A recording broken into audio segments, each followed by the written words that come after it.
Welcome back to Anchor Designs. I'm James and I have had my table saw now for 6 months. What do I think? We're about to find out. Let's get started.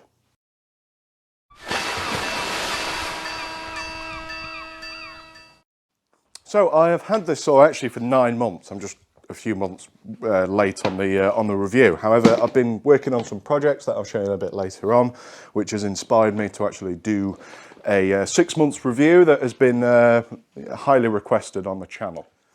So when not in use, I leave a cover on this, and this cover is actually, I think, van liner it's called. I'll leave a link to it if I can find it in the description.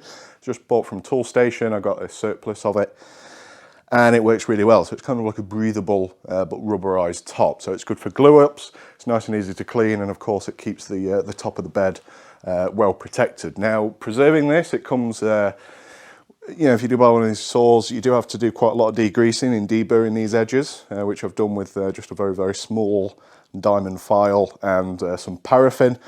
And then after that, I have been using some machinery wax that's bought from Axminster, which is some of this stuff, which is, yeah, it's pretty good. So I think it's worth me starting off by what I've done to the table saw.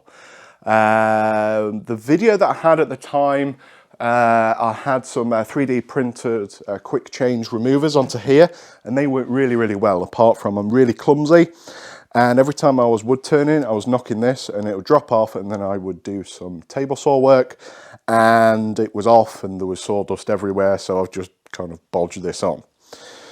Now, let's take a kind of a closer look at this. So very, very quickly, I have got the pipe that's coming from the infeed, if you like, to the dust extractor. I've got a splitter that's down here, and I have got another pipe that's going to the back of my wood lathe, which allows me to, when I'm sanding, all the dust to go into here. So I'm using this dust extractor for two machines. So this is just some 4-inch, I think it's water pipe from Screwfix or Toolstation, and I've got these blast guards on here. I went for the metal ones because the plastic ones are plastic. This machine came with a kind of a top dust guard that was just pants. It's just not very good, so I've just put some duct tape on here just to increase the airflow, and I don't use this. I've never actually have used this, but I like the solid pipe again because my feet are here and I was hitting it, this pipe. And I've not had to buy any more pipe that actually came with the dust extractor. It's just this flexible hose stuff. It's not great, and it's not great to have kind of such sharp bends and sharp angles, but for the stuff that I want to do, it's absolutely fine. The blast guards are a bit sharp, so I just kind of ram some tissue at the back of here so it doesn't burst my bag. I have replaced this bag now twice, and I replaced the last one when it was quite high up. So I have done quite a lot of work on this. Hence why the bag is filled up. Okay, so very, very quickly, I'm just going to show you here. This is the plate that it came with. It did need a little bit of adjustment for me. I wasn't quite happy that the screws that it came with were Phillips heads, and they're actually protruding a little bit on this plate here, which is fine. I just got a countersink to open this up. Now, I do still use this if I'm using my grooving blade, which is a 6mm wide blade. It's a bit smaller, but I do prefer a 0 insert plate onto here, and I've cut some blanks just as spares, but I do use this. Now, to change the tools, all it is a 24mm spanner. I have knocked up just a bit of a brass tube, a brass bar into a old file handle for changing the blade, and I use this, which I'm going to get comments, I'm sure. This is like a really old Makita electric screwdriver that has very, very little torque in here, and it's just nice and quick to take these out.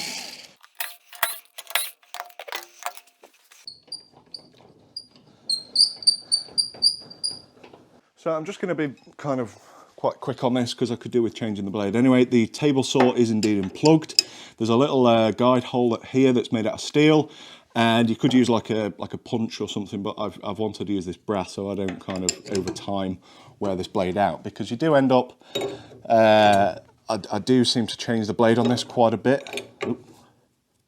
And of course it is a opposite hand thread, which does always throw you off a little bit.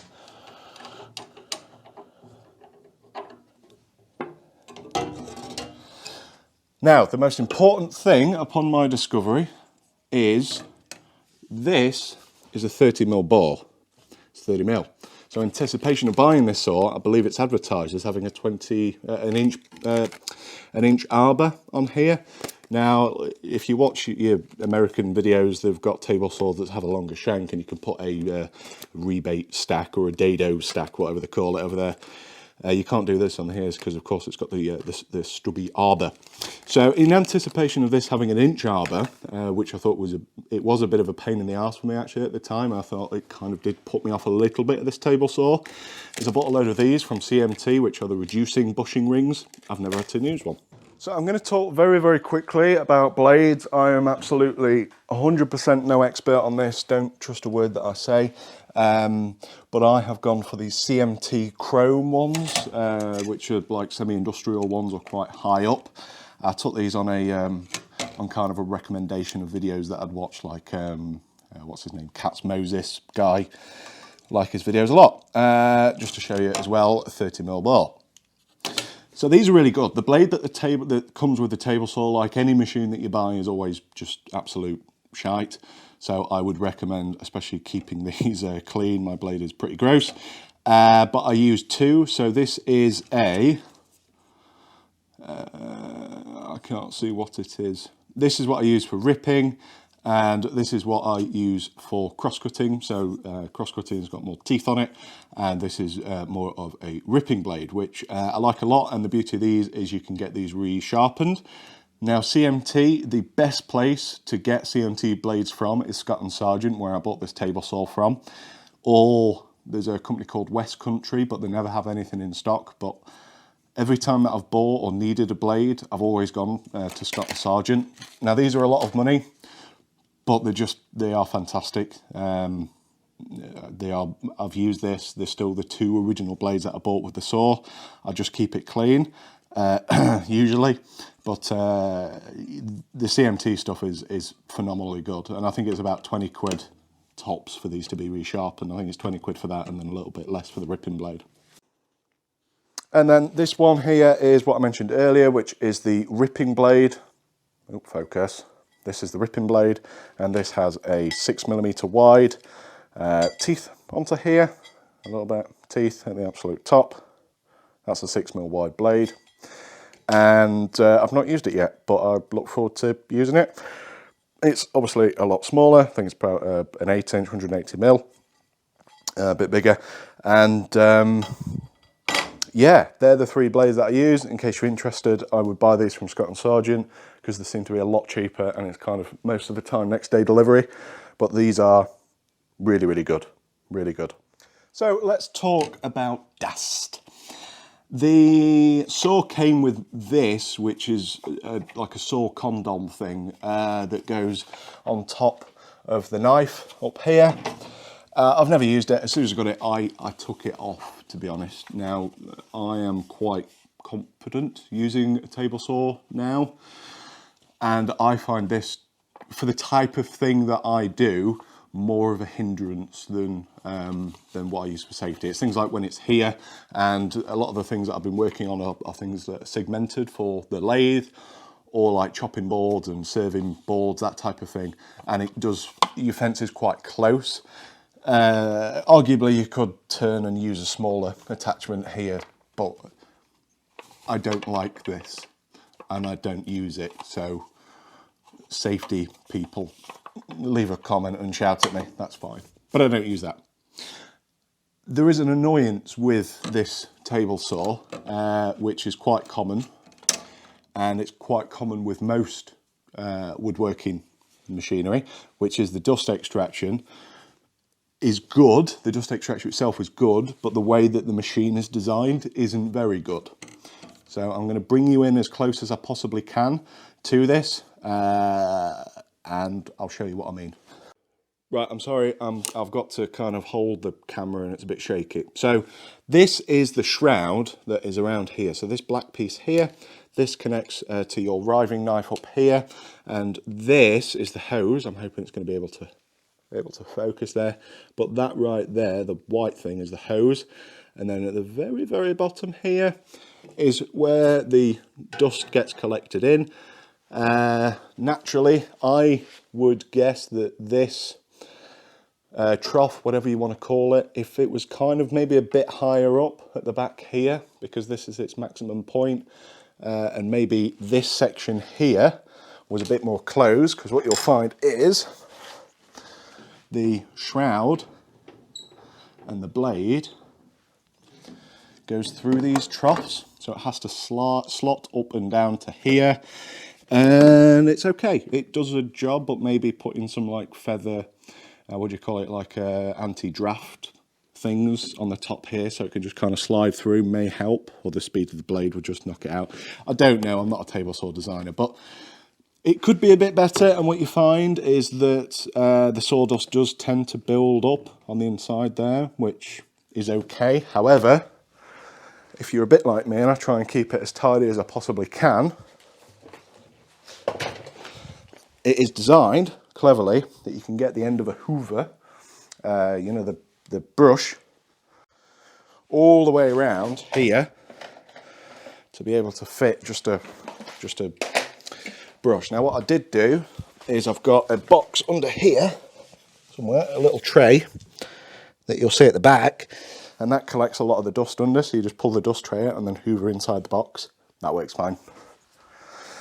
Just a point I'd like to make. Just very, very quickly, this is the riving knife that is on the back here, and you adjust this, the two bolts at the bottom there, with a 13mm spanner, and it's okay, it does a job. I don't need one as bulky as this, so I'm going to see if I can buy some more and then cut them down. But what I've done is I have got some cardboard, some quite nice card, and I've glued this onto the backs here, because if you don't get this in line, and it can actually be a bit more of a hindrance than it's worth sometimes. I always use this, of course, but when it's if it's not exactly in line with the center of the blade, it's chamfered these sides here to then guide the board, and it's especially good if you're cutting like hard board that's twisting and wanting to coming back together. So what I'm trying to say is it's a bit fiddly to actually set this up. So you've got a nut at the back that moves it that way, and then you've got a bolt that clamps it that way. I've just used some cardboard so you can kind of squash the cardboard into its right position, and it does work fine. Just very, very quickly, I bought these, I buy these cabinets because I've got a trade card with Halfords, so I can just kind of store all the tools under here. That works out really well. It's just the small Halfords Advanced little cabinets that are like soft close, and they're the ideal size for storing the blades. So if you want something that's quite compact, this is how I use it. I always put a bit of wood on between each blade.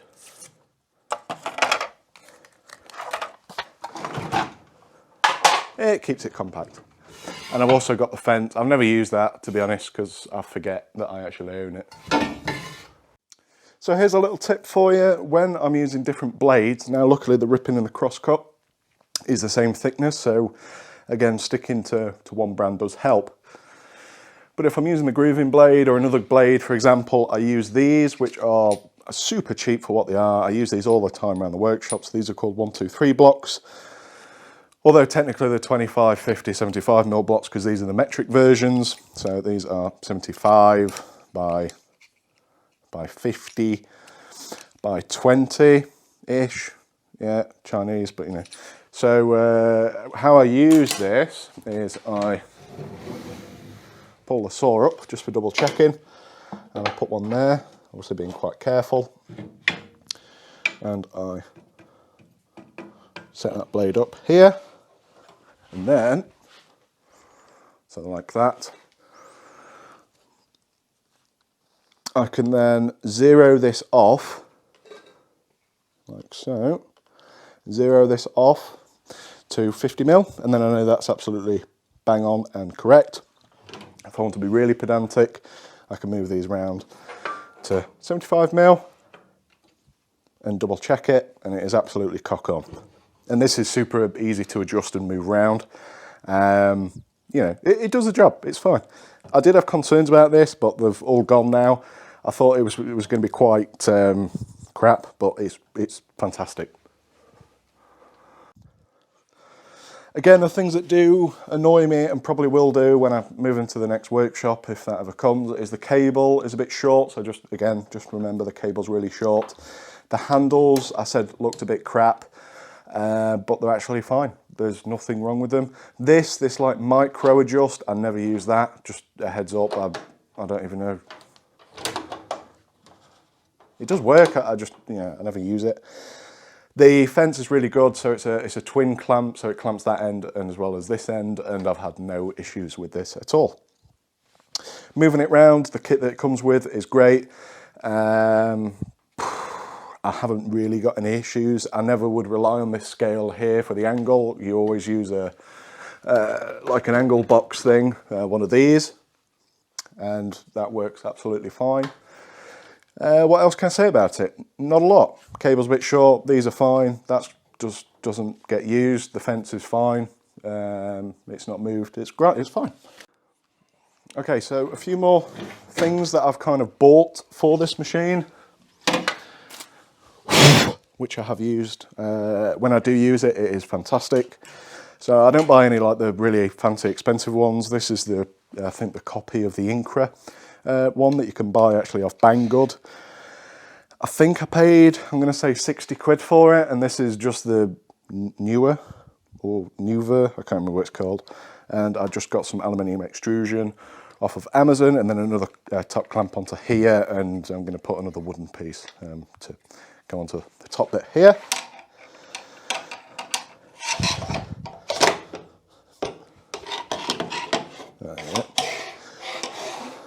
This is fine. It's really, really good. For the money and for what I use it for, it is good. I've not used a sled yet. I don't really have much use for a sled, in all honesty. I don't know why I haven't. I think if I had one, I'd use it, but I just don't need one at the minute. And for what I've used this for is really, really good. So I'll show you an example of what I use this for. So here's my granddad. He is in an urn that I segmented some old flooring, and this is American walnut and oak. I didn't do a video on this because it was kind of a rough time. But the point I'm trying to make is that I managed to achieve extremely good, accurate first cuts, repeatable, and it was absolutely fantastic. And it made my life a lot easier than what I've tried to do in the past. But a very, very nice, repeatable, segmented urn that is now my granddad's new humble abode. And it's not moved at all, and there's many things to it. But I've done this with the cheap Banggood angle mitre slide and the table saw. So the main reason why I'm doing this video today is because I've been asked quite a lot to do it, which is great. Send your request through, that's not a problem. But this is the type of thing that I'm really doing. So lots and lots of rip cutting down boards and then gluing them up to make, this is a serving tray. This is going to be a wood turned platter. So these are all going to be glued together and then wood turned. And this is just all stuff that I've cut on the table saw. So we've got lots of thin things that have to be quite long and very, very accurate.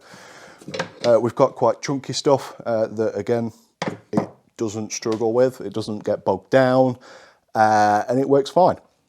What else? Long stuff, complex stuff, so I did that on the table saw as well.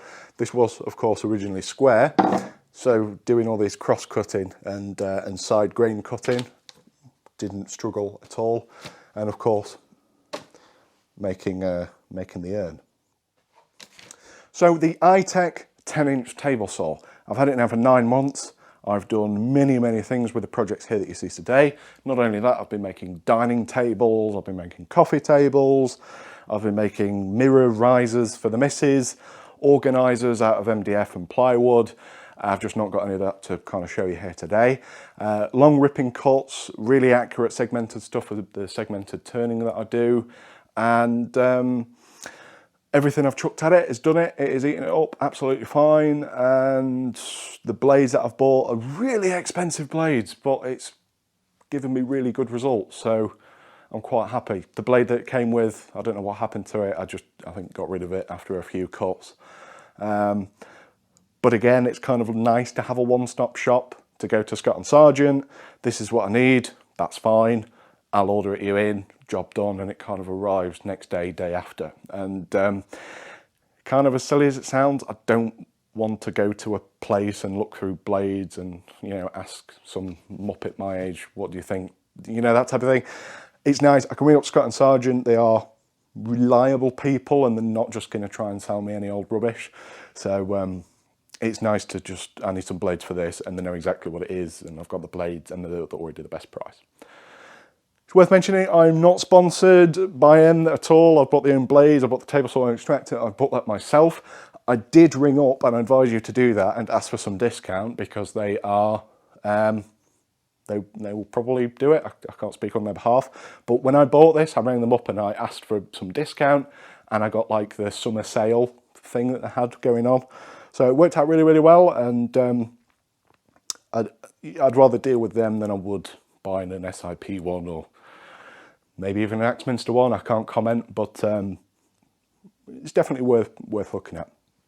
If you want to know more or other kind of behind the scenes projects, I don't do a lot of recording on the woodworking projects like the serving board and the cake stand, that type of thing, because I find it really boring to try and edit and make a video on something that's already thousands out there. So check out my Instagram and see what I'm up to. Any questions, leave a comment and we'll see you next time. Thank you.